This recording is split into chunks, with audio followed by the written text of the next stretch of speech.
Mums ir plānots šodien strādāt līdz apmēram 2:00 arī ar kaut kādu pārtraukumu. Cikos mēs pārtraukumu organizēsim? Jā, tam mums būs kafijas pauze, tam mēs arī savā starpā varēsim tādas kafijas pauzes laikā parunāties. Un mums nav ar kādiem oficiāliem ievadvārdiem. Šī ir tāda darba diskusija, lai mēs atskatītos uz 100 pavadītiem gadiem kultūras pieminekļu aizsardzībā, kopš sistēmiski pieminekļu aizsardzība ir izveidota.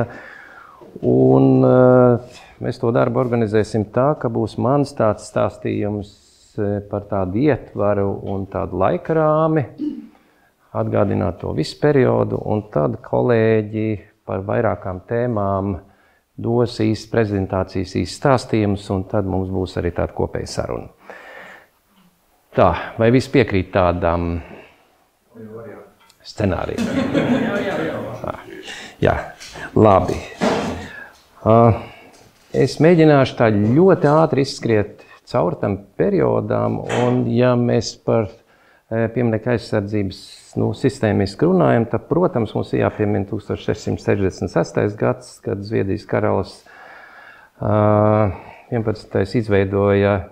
izdeva rīkojumu par pieminekļu saglabāšanu, aizsardzību, un visi pieminekļi pakļauti karaļa gādībai tika noteikts, un, protams, tas attiecas arī uz vienu Latvijas daļu. Un tad, ja mēs paskatāmies, tad 1818. gads ir nozīmīgs Kurzemes literatūras un mākslas biedrība, dibina Kurzemes provinces muzeju un notiek virkne aktivitātes, kas tā kā sagatavotās sistēmas darbības uzsākšanu. 1846. gadā Krievijas geogrāfijas biedrības etnogrāfiskā sekcija organizēja pirmo ekspedīciju uz Vidzemes un Kurzemes guberņu. Tad mēs atceramies 1868. gadā dibinās Latviešu biedrība. Tad Krievijas geogrāfijas biedrības pētnieciskajā darbā iesaistās Latvijas inteliģence Krišāns Valdemārs, Krišāns Barons, Rainis. Un tad no 1894. līdz 95. gadam dažādos Latvijas novados notika 10 ekspedīcijas, kurās ieguva ap 6000 priekšmetu. 1896. gadā notika 10. Viskrievijas arheologu kongress. Un vienlaicīgi tika organizēta arī plaša etnogrāfiska izstrāde Rīgā, ko var uzskatīt zināmā mērā par Brīvdabas muzeja pirmsākumu. Ja mēs skatāmies uz Latvijas brīvvalsts laiku, tad 1922. gadā Latvijā nodibināja senatnes pētītāju biedrību, un 1923. gads ir tas, par kuru mēs varam uzskatīt par tādu pieminekļu aizsardzības sistēmas sākumu Latvijā. Tik pieņemts likums par pieminekļu aizsardzību, nodibināta pieminekļu valde. 1924. gadā pieminekļu valde pieņem lēmumu par Brīvdabas muzeja dibināšanu. 1928. gadā sāk uzstādīt pirmo senceltni Rīgas Guriju, un 1932. gadā muzeja atver apmeklētājiem. Tad kultūras vērtību apzināšanā daudz ir palīdzējis arī 1920. gadā dibinātais kultūras fonds. No 36. līdz 1940. gadam pieminekļu valde sadarbībā ar Valsts papīra spiestuvi izdeva žurnālu Senatne un māksla. Un tad, ja mēs paskatāmies uz to pirmo dokumentu, tas ir likums par pieminekļu aizsardzību. Interesanti arī tāds noformēts, arī paskatāmies uz šriftu. Un tad nedaudz ieskatoties tādā likuma uzbūvē, aizsargājamie pieminekļi, pieminekļu pārvalde, pieminekļu aizsardzība, izrakumi, atradumi, Čakste parakstījis 23. gadā. Līdz ar to mēs varam pieņemt, ka tas ir tas sistēmas sākums. Tas laiks ir ļoti aktīvs. Paskatāmies uzreiz jau 1924. gadā. Skatāmies, kā notiek tādi likumdošanas iniciatīvas aktivitātes. 81. panta kārtībā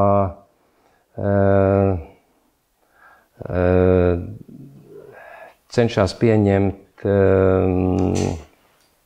noteikums par vēstures un dabas pieminieku aizsardzību pie zemes koroborēšanas. Un paskatāmies, cik ļoti interesants ir tas formulējums minēto noteikumu nepieciešamību un steidzamību ilustrē pieliktais noraksts no raksta, kurš man ir sniegts ar 14. organizāciju pārstāvju parakstiem. Jā, izglītības ministrs. Un tad paskatāmies, cik nozīmīgas ir tās organizācijas, kas to ir balstījuši un iesaistījušās. Un līdz ar to mēs varam secināt, ka tas laiks no tādas sistēmas veidošanas viedokļa ir ļoti, ļoti aktīvs. Rīkojums par pieminieku celšanu vēsturiskās vietās. Vēl viens dokuments. Tālāk notiek arī vairāki grozījumi likumā. Tajā laikā tiek saukti par pārgrozījumiem. Skatāmies arī, cik ļoti lakoniski īsi bijuši paskaidrojumi. Ja mēs tagad salīdzinām mūsdienu to sistēmu, tad tur ir teksti un tabulas un pamatojumi un tā tālāk. Un tas laiks ir tāds ļoti, ļoti vienkāršs un skaidrs. Un pat, manuprāt, ļoti patīkams. Patīkams skatīties uz šiem te dokumentiem. Noteikumi par pieminieku aizsardzību.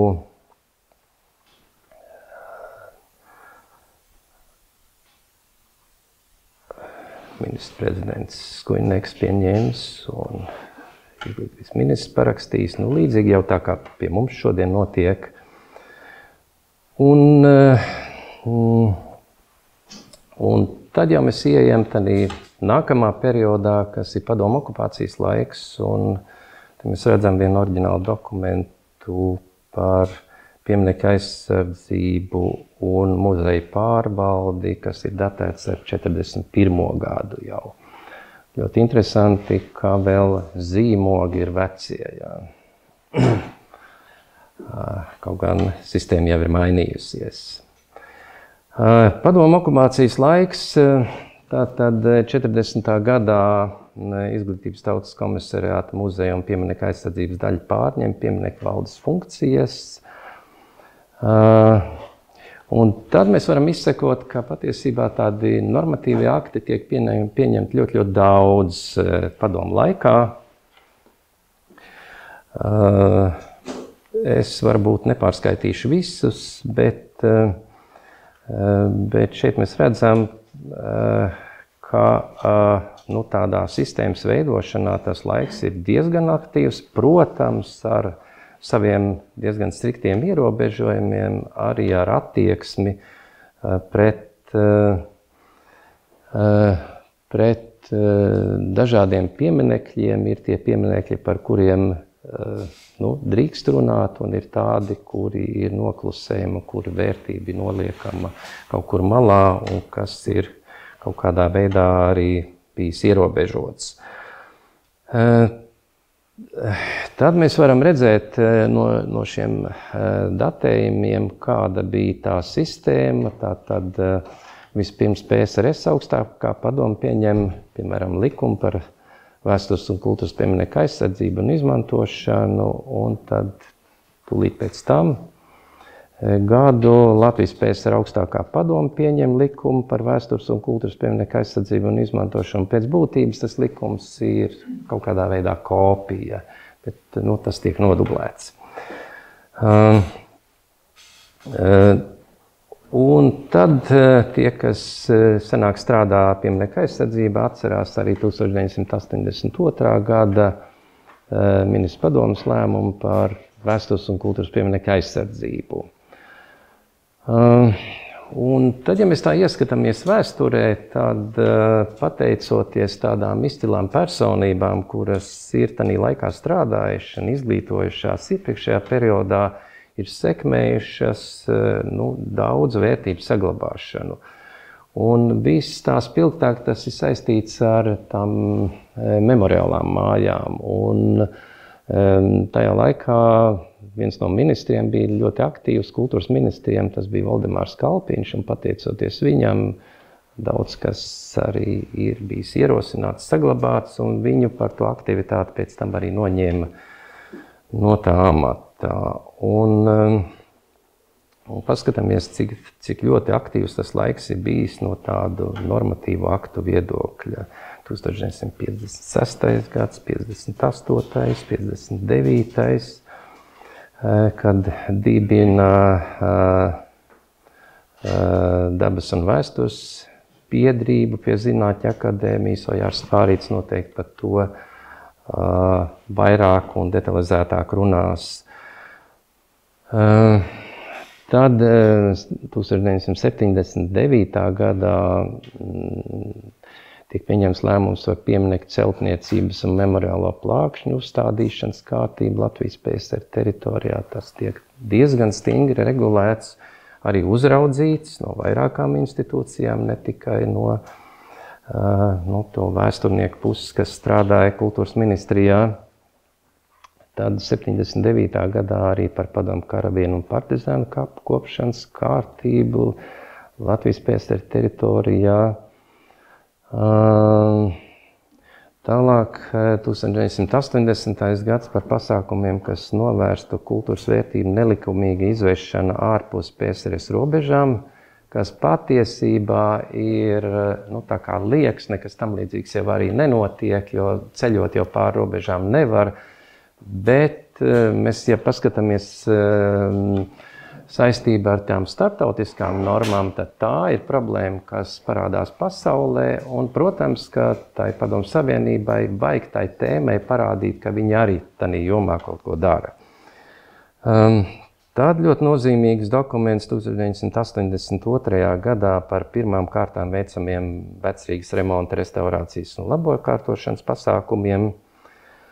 Un tad, ja mēs paskatāmies, kādas bija atbildīgās institūcijas tanī laikā par pieminekļu aizsardzību, tad Kultūras ministrijas muzeja tēlotājs mākslas un pieminekļu aizsardzības pārvalde. Pie Kultūras ministrijas darbojās Sabiedriskā kultūras pieminekļu aizsardzības zinātniska metodiskā padome. Kultūras ministrijas pakļautībā darbojās muzeja un kultūras pieminekļu zinātniska pētnieciskā padome, dibināta 1968. gadā. Tad rajonu izpildu komiteju novadpētniecības muzejos tika izveidoti kultūras pieminekļu aizsardzības sektori. Un katrā rajonā bija vismaz viens pieminekļu inspektors, un Rīgā savukārt darbojās 1968. gadā izveidota Rīgas arhitektūras pieminekļu aizsardzības inspekcija. Mēs atceramies no tā laika ļoti aktīvu mūsu kolēģi Andreju Holcmani. Kultūras ministrijas padotībā izpētes un projektēšanas jomā darbojās kultūras pieminekļu restaurēšanas projektēšanas kantoris, kurš tika izveidots 1965. gadā. Vēlāk tas kļuva par restaurācijas institūtu. Un Kultūras ministrijas padotībā praktisko restaurācijas darbu izpildē darbojās Zinātniskā restaurēšanas pārvalde. Pirmsākumi ir no 1951. gada. Un tai pārvaldē bija viens arī iecirknis ārpus Rīgas, un tas bija Kuldīgā. Šādi izskatījās tā struktūra padomu laikā, kā tā pieminekļa aizsardzības sistēma darbojās. Tālāk nākamo periodu mēs varētu iezīmēt atmodu un laiku pēc Latvijas neatkarības atjaunošanas. Un 1988. Gadā tika izveidota, gada nogalē tika izveidota Valsts vēstures un kultūras pieminekļa aizsardzības inspekcija. Un tad, ja mēs paskatāmies,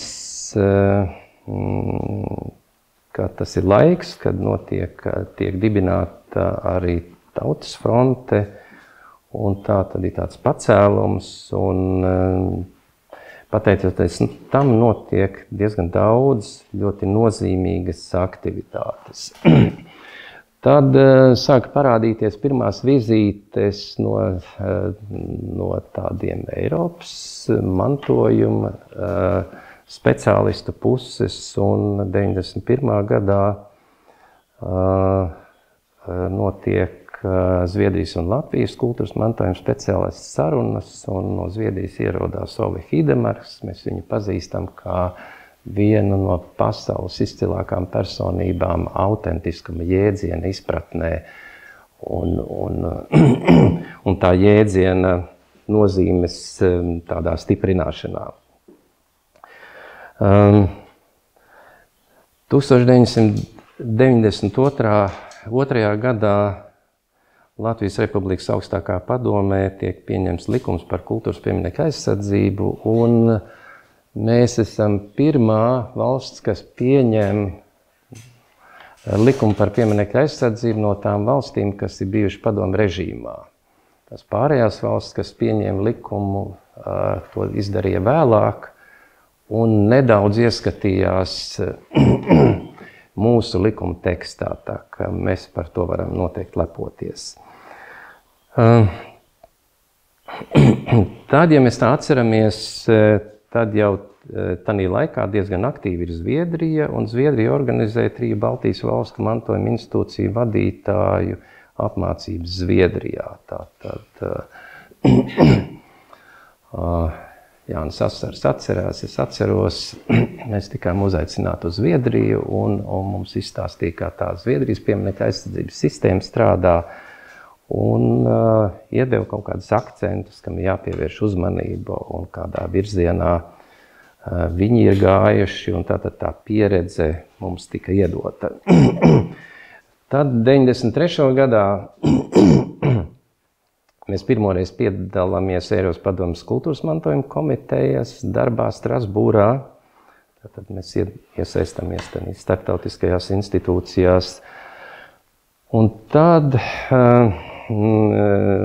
sāk notikt dažādas aktivitātes, plenēri, diskusijas, un viens no tādiem spēcīgiem bija tāds starptautisks plānošanas plenērs Sabilkanda 2000.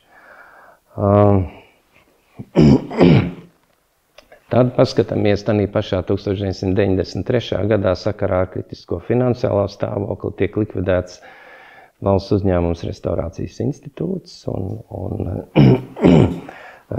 tā sistēma sāk darboties pēc tādiem tirgus ekonomikas principiem.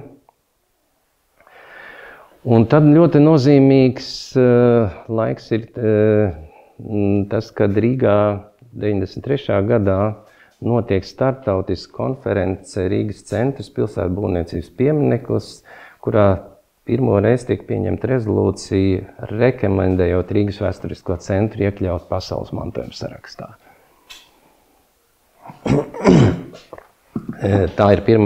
Tas ir pirmais brīdis, kad publiski parādās ideja par to, ka mums ar Rīgas centru vajadzētu iekļūt pasaules mantojuma sarakstā. 94. gads, Eiropas padomes un Latvijas daudznodzaru seminārs Rīgas Sabile. 12 valstu pārstāvi, 54 dalībnieki, kompetentākie speciālisti. Tiešām tādā laikā Eiropas padome spēja nokomplektēt tos tādus pasaules līmeņa ekspertus un profesorus. 1995. gads. Valsts kultūras pieminekļu aizsardzības inspekcijas sastāvā tiek atklāts arhitektūras muzejs.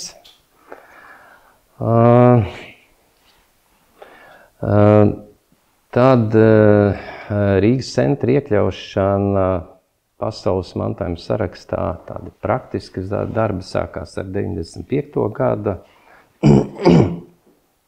Mēs nosūtām priekšlikumus Latvijas vēstniecībai Parīzē.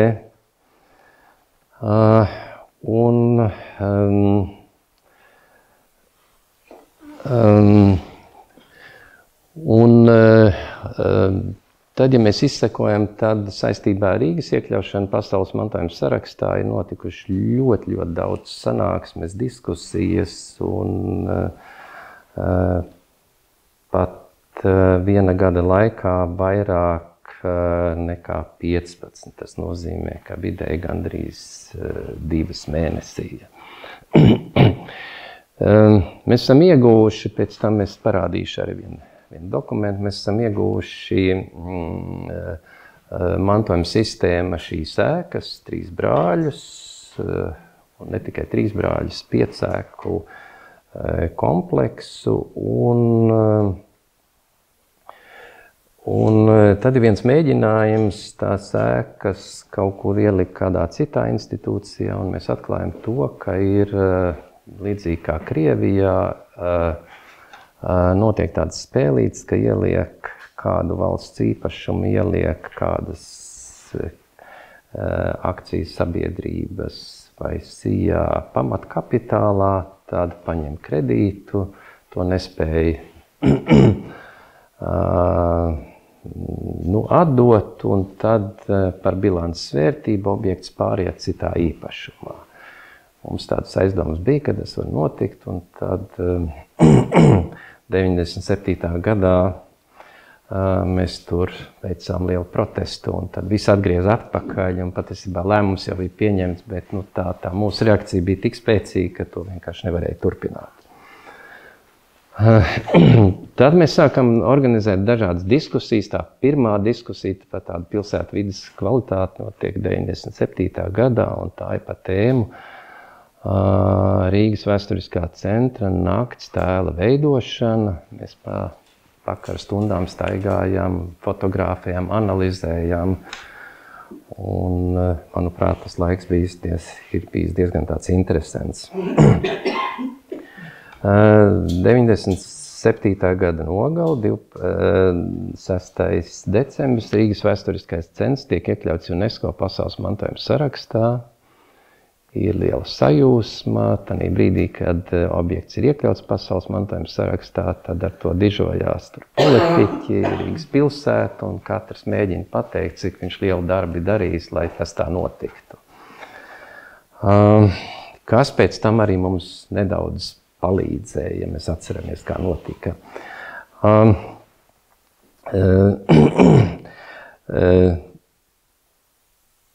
Tad jau 98. gadā mēs vienojamies par konkrēti veicamiem plāniem. Tiek sastādīta tāda programma, kas būtu jāizdara.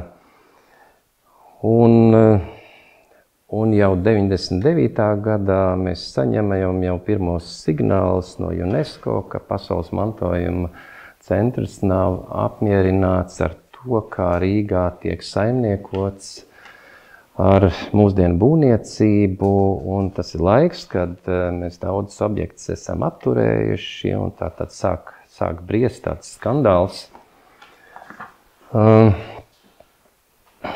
Rīgas doma grib nojaukt okupācijas muzeju, grib uzbūvēt vairākas tur būves, kurām mēs nepiekrītam. 2000. gadā ministra kabinetā tiek apstiprināta nacionālās programmas kultūra, apakšprogramma kultūras mantojums. Kāpēc es to pieminu? Tāpēc, ka tad, kad visas kultūras nozares ir sastrādājuši savas programmas, tad vienīgo, ko ministra kabinets apstiprina, ir mantojuma nozare, pārējās tiek atmestas atpakaļ. Jā. Tas bija tāds interesants brīdis. 2000. gadā mēs parakstījām līgumu ar Zviedrijas Nacionālo kultūras mantojuma pārvaldi par sadarbību Ungurmuižu, Rāmaumuižu un Sabilas sinagogas restaurācijā, kas bija tāds pieredzes apmaiņas un ļoti interesants projekts, kas patiesībā daudz deva mūsu amatniekiem, arī speciālistiem, vērtību tādā gan apzināšanā, gan arī restaurācijas metodikas labākā izpratnē. Tad 2000. gadā tiek pieņemta starptautiskā konferencē Rīgas harta par autentiskumu un vēsturisko objektu atjaunošanu kultūras mantojuma kontekstā. Un tad viens zīmīgs brīdis 2000. gadā mēs nesaskaņojam Rīgas centrālās dzelzceļa stacijas laukumā augstceltnes būvniecību, par ko momentā mums jāraksta paskaidrojums ministra prezidentam. Šodien to vairs nevarētu atļauties, kad tādas augstākas amatpersonas iejaucās lēmumu pieņemšanā, bet tas raksturo to laiku, kam mēs esam gājuši cauri.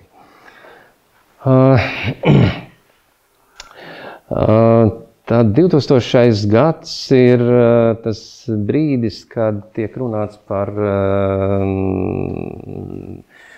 Rātsnamu, un mēs neesam apmierināti ar to projektu, kas šobrīd ir realizēts, un mēs organizējam vēl alternatīvu ideju tādu vākšanu no prominentiem arhitektiem, un tā ideja izstāde notiek pie mums, bet pilsēta to neņem vērā un turpina savu iecerēto. Tad vienā brīdī ir gandrīz aizgājusi viena jaunbūves būvniecība pie Pētera baznīcas, un tā tiek atcelta.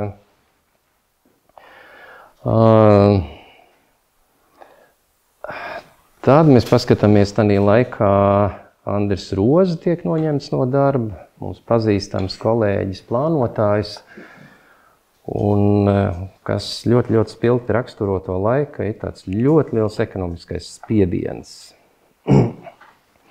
2001. gadā martā Vides aizsardzības klubs iesniedz Rīgas domē, un mums vairāk kā 10 000 sabiedrības locekļu protestu pret Rīgas vēsturiskā centra zaļo zonu un skvēru un parku apbūvēšanu. Un tas iedod tādu iespēju mums uz aktīvākiem tādiem soļiem, un 2001. gadā jau mēs izstrādājam priekšlikumu konceptu likumprojektam, lai nodrošinātu UNESCO pasaules mantojuma objektu Rīgas vēsturiskā centra saglabāšanu. Tātad pirmais teksts Rīgas centra likumam.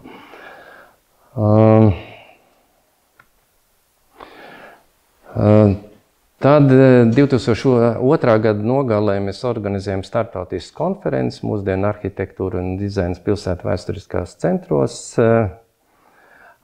Konference tiek rīkota ar Eiropas padomes un UNESCO atbalstu. Mēs uzaicinām arī politiķus uz to konferenci, un tieši šīs konferences laikā tie politiķi iegūst to pārliecību, ka ir steidzami izstrādājums likums, un tas tad, ka tā situācija nobriedusi, ka kaut kas steidzami ir jādara. Tad 2003. gadā janvārī ir tā slavenā mūsu vēstule, kurā mēs iekodējam tādu vēstījumu, ka kaut kādos lēmumos ir šlesers spiediens, un tad caur to tur sākās ķēpa arī Knābu un tā tālāk. Un 2003. gadā maijā Saeimā tiek pieņemts Rīgas vēsturiskā centra saglabāšanas aizsardzības likums. Likums tiek arī apstrīdēts Satversmes tiesā, bet satversmes tiesa atzīst to par atbilstošu satversmei un atzīst, ka viss ir kārtībā. Tad 2005. gadā mēs tad skatāmies arī tā sistēmiski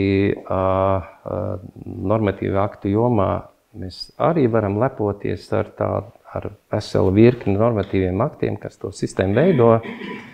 Tātad 2005. gads Doma, baznīcas un klostera ansambļa likums,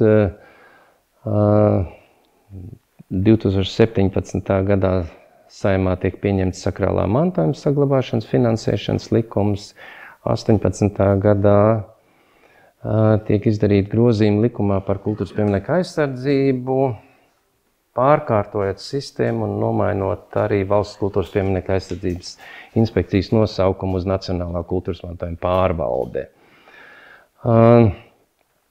18. gadā tiek pieņemts arī Pēdēlas mākslas parka likums, tāds speciāls Rīgas latviešu biedrības likums.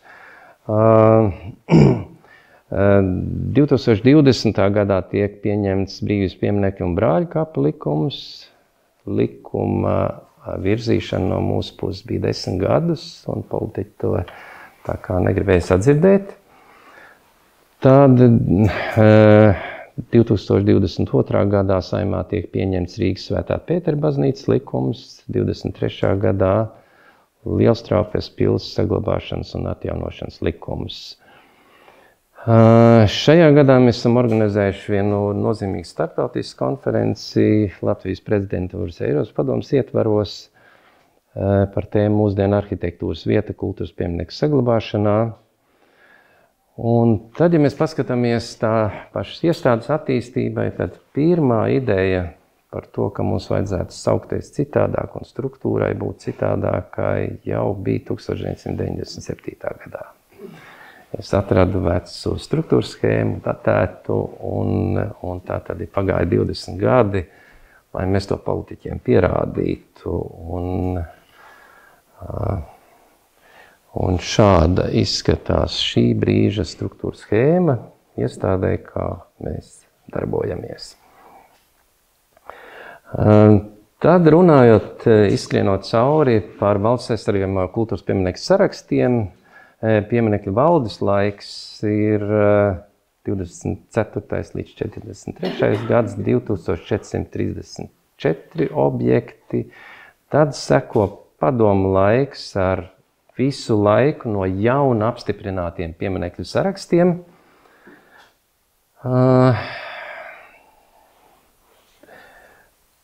Un visbeidzot, atgūstot neatkarību, mēs nonākam atpakaļ pie sistēmas, ka ir viens saraksts, kuru papildina, kuru groza, kad pa jaunu neapstiprina. Par to mēs ļoti cīnījāmies, un valdībai tas ilgstoši nepatika, bet to mēs esam noturējuši.